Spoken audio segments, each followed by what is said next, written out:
So hi guys, welcome back to the new video. और एक और नई वीडियो में आप सभी लोगों का बहुत बहुत स्वागत है। अपनी गीता की सीरीज़ को कंटिन्यू करेंगे यहीं से। पिछले वीडियो के अंदर एक मुझसे मिस्टेक हो गई थी। पिछले जो गीता का पॉडकास्ट हमने रिकॉर्ड किया था उसमें मैंने श्लोक नंबर 27 को 28 बोल दिया था और जो 27 था वो रह ही गया था। ओके, मैं अपनी मिस्टेक को मानते हुए एक स्टेप बैक जाएंगे और श्लोक नंबर 27 को मैं 28 की तरह रिप्रेजेंट करूँगा। हालांकि उस ऑर्डर से कुछ फ़र्क नहीं पड़ेगा ज़्यादा, क्योंकि जो कोर बात है वो हमें समझनी है और कुछ कुछ जो कॉन्सेप्ट है वो सेम ही है। और उसी को रेफ़र करते हुए कृष्ण कहते हैं कि जीवात्मा अहंकार के प्रभाव में मोहग्रस्त होकर अपने आप को समस्त कर्मों का कर्ता मान बैठा है, जबकि वास्तव में प्रकृति के 3 गुणों द्वारा सारे कर्म संपन्न किए जाते हैं। अहंकार के वश में आके या ईगो के अंडर में काम करते हुए आपने देखा होगा कि लोगों को बहुत शौक है इस चीज़ का कि वो खुद को कर्ता मानने की कोशिश करते हैं या खुद को क्रेडिट देने की कोशिश करते हैं। ये तो बड़ा कॉमन नोशन है ना, जो आप लोगों ने देखा होगा कि भाई अगर कुछ सही हो रहा है तो आदमी अपने आप को बढ़ा चढ़ा के दिखाने की कोशिश करता है कि ये मेरी वजह से हुआ है। अगर जब आदमी कामयाबी प्राप्त करता है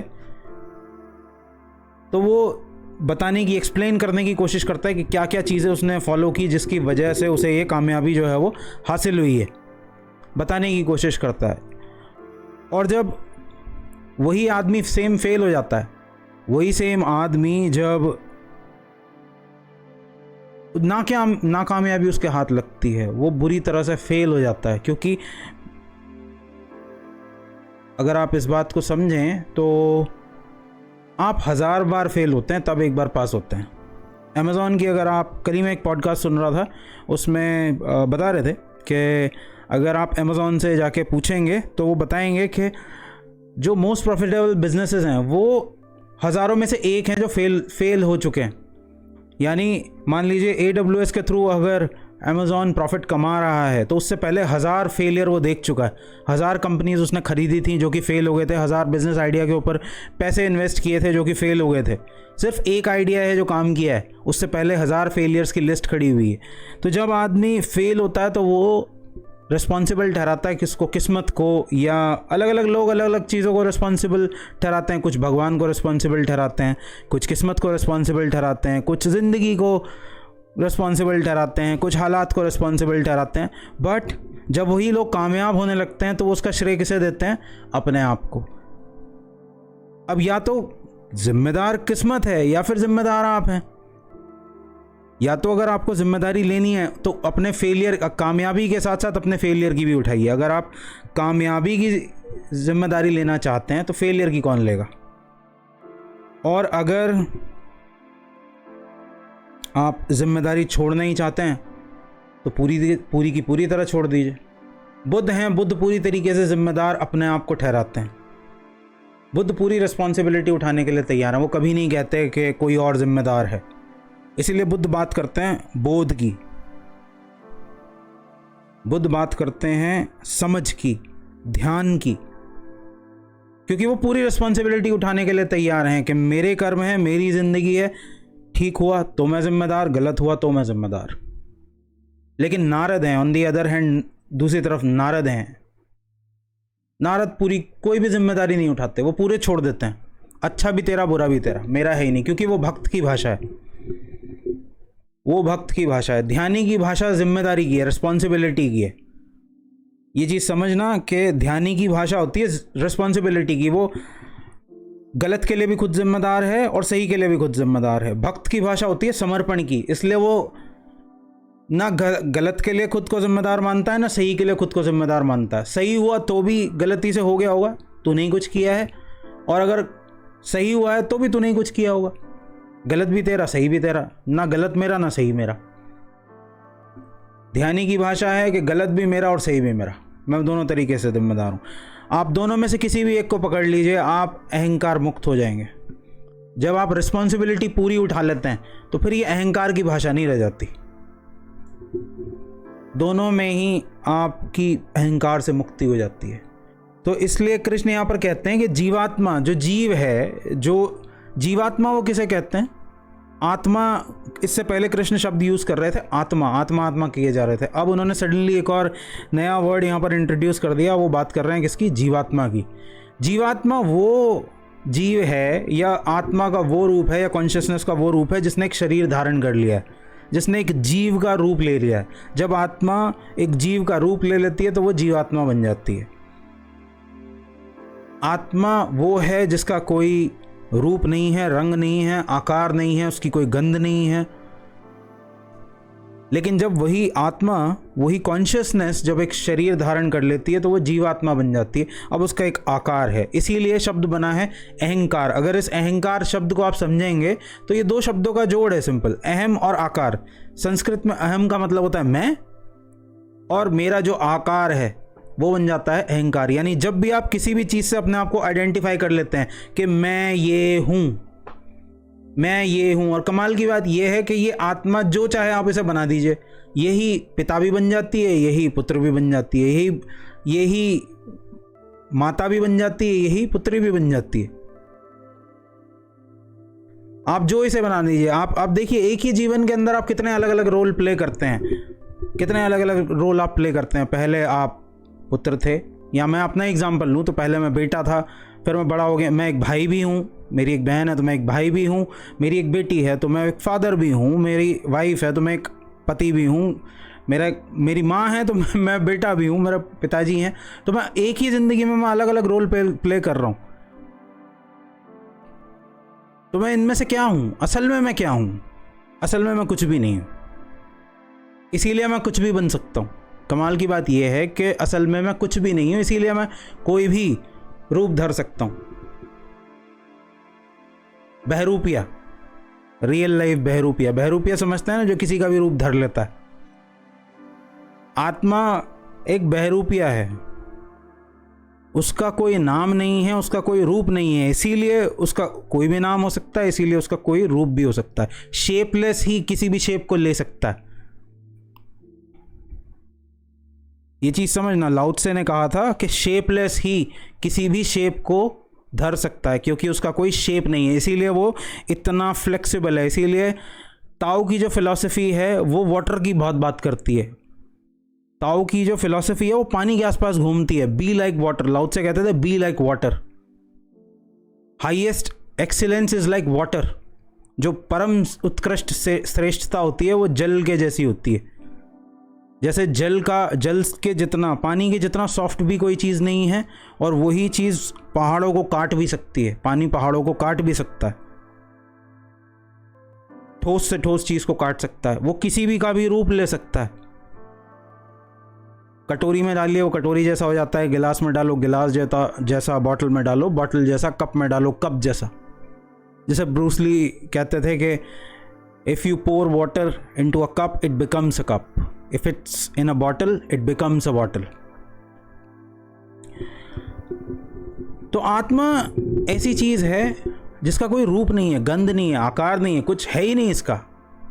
लेकिन यही चीज जब आकार ले लेती है, एक जीवन में आ जाती है, एक शरीर को धारण कर लेती है, तो यही जीवात्मा बन जाती है। और जीवात्मा के साथ दिक्कत क्या है कि जीवात्मा अहंकार के प्रभाव में मोहग्रस्त होकर, अब ये समझना पड़ेगा कि ये मोहग्रस्त होता कैसे है, क्यों मोहग्रस्त होकर, अहंकार क्यों मोहग्रस्त होकर अपने आप को कर्म का कर्ता मानने लगता है।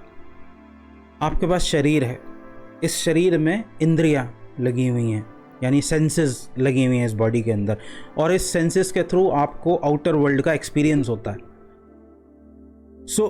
इंसान का मन इस तरीके से बना हुआ है कि उसका काम है इस बॉडी को प्रोटेक्ट करना।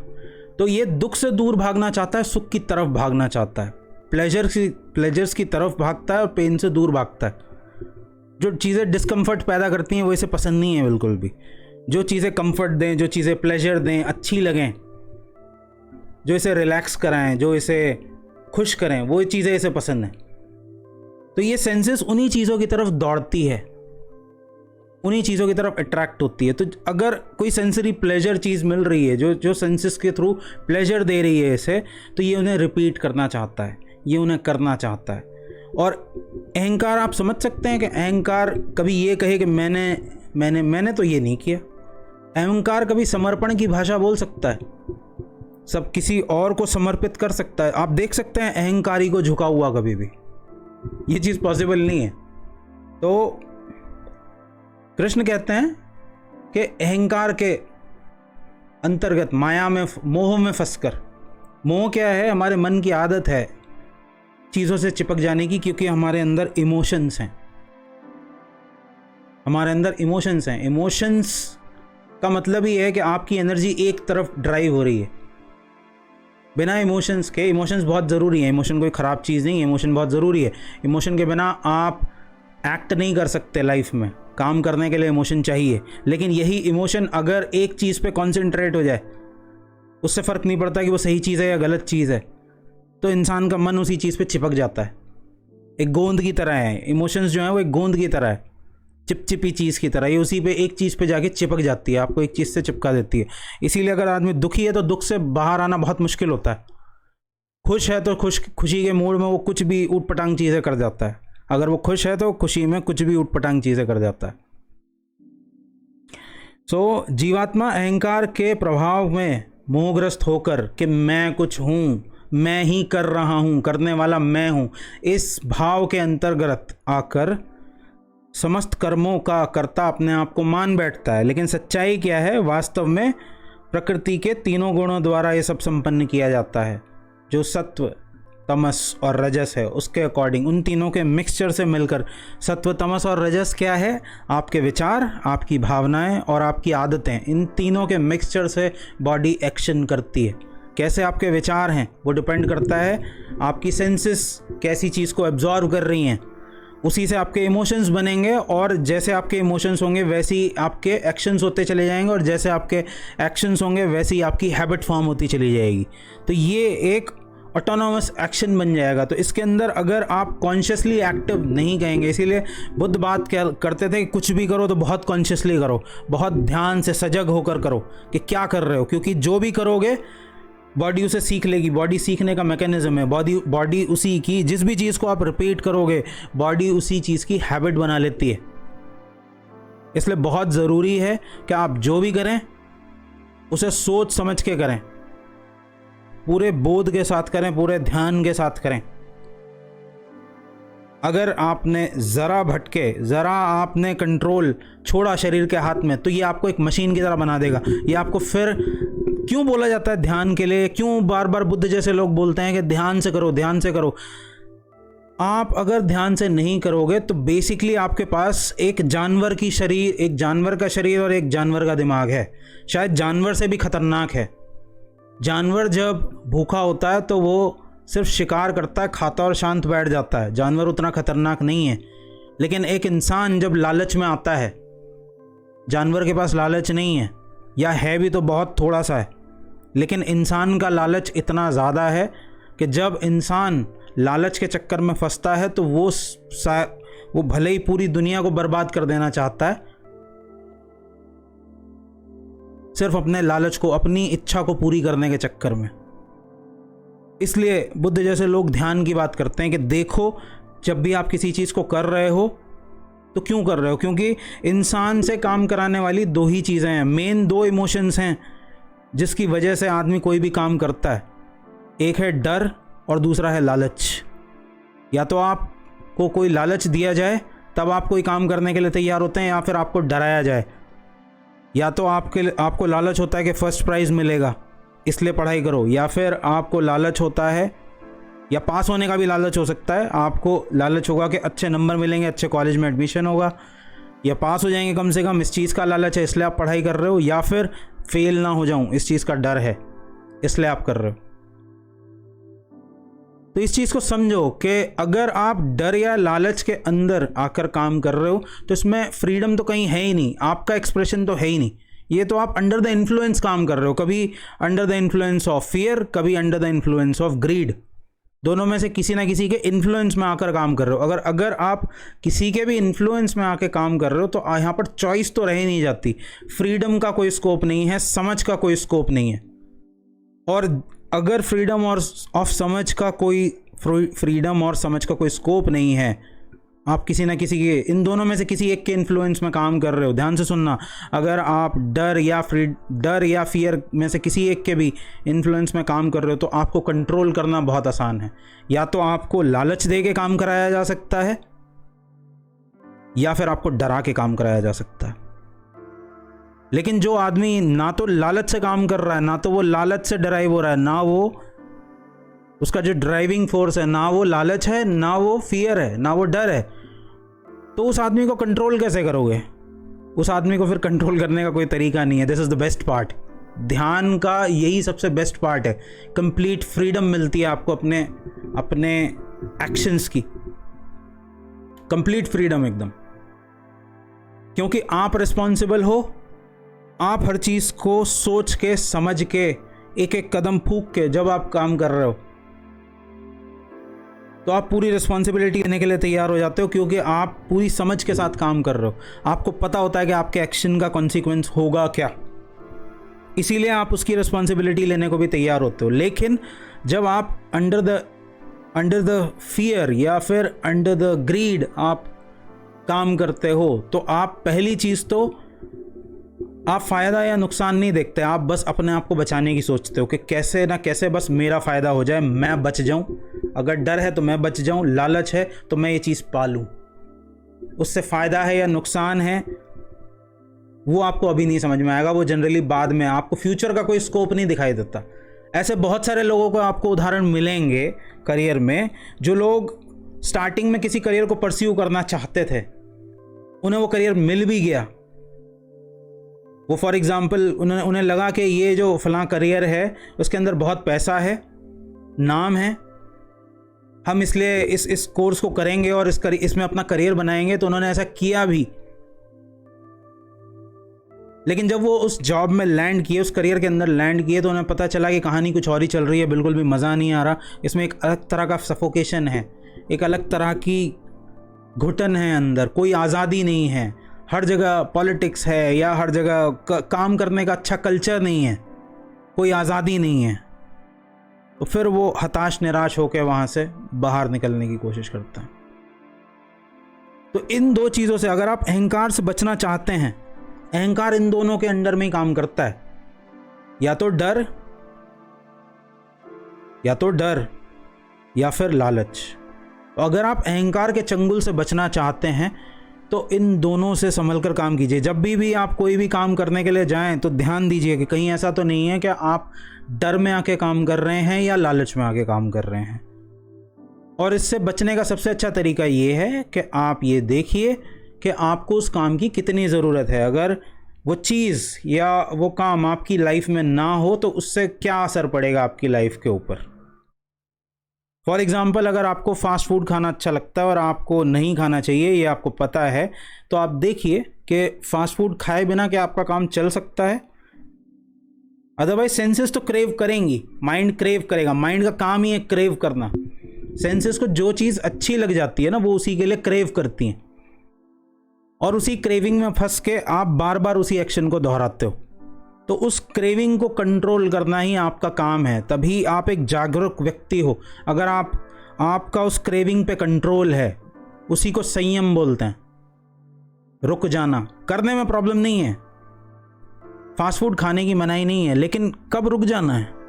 ऐसा तो नहीं है आप डेली खा रहे हो, आपने हफ्ते में एक बार खाया, 15 दिन में एक बार खाया, वो चलता है, दैट्स नॉर्मल, कोई प्रॉब्लम नहीं है, वो इफेक्ट नहीं डालेगा, दैट्स एन्जॉयमेंट, आप कर सकते हो, उसके लिए इसकी आज़ादी है, कोई प्रॉब्लम नहीं। हर चीज़ का एक्सपीरियंस आपके पास होना चाहिए। लेकिन अगर आप उसी काम को डेली कर रहे हो, आप डेली पिज़्ज़ा खा रहे हो, डेली बर्गर खा रहे हो, या डेली आप बाहर का खाना खा रहे हो, तो आपका हेल्थ के ऊपर इफेक्ट होना तय है। और डेली आप क्यों खा रहे हो? क्योंकि आपकी सेंसेस क्रेव कर रही हैं उस फास्ट फूड के लिए, और आपका उस क्रेविंग पे, उस क्रेविंग वाली सेंसेशन के ऊपर कोई भी कंट्रोल नहीं है।